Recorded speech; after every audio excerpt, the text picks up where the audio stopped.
Well, welcome again to Vintage Farmhouse Antiques on YouTube, and in this video we're going to show you in detail this beautiful little Duchess teapot. It's in the pattern 560 called Westminster, and it's in absolutely mint condition. Beautiful little thing, round or gourd shaped teapot on a pedestal foot. I'm just going to support the lid. As you can see, the gilt detailing on this beauty is absolutely mint, as it should be. No signs of any wear on it at all. The spout and handle all in superb condition. Just let me lift the lid off. You can see it's got its little retaining tongue at the back, as it should be.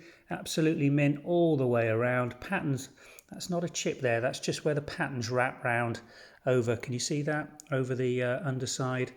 The handle, little button handle with gilt in perfect condition. Always check around the base to make sure it's not been re-glued on following an accident. This one it hasn't, it's mint.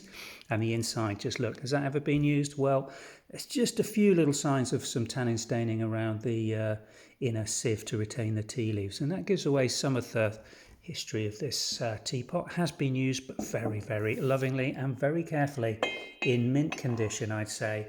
Absolutely perfect, a lovely little thing, beautifully decorated. Very rare to find one from this era in this pattern in such good condition, and that's why it makes it an outstanding purchase. If you'd like to find more about this teapot, we've also got trios, milk jugs, sugar basins available on this set coming through for listing. Follow the link below in the description, or the product graphic link from YouTube, and that will take you to the Vintage and Antiques website where this teapot's going on sale this morning. Thanks for watching.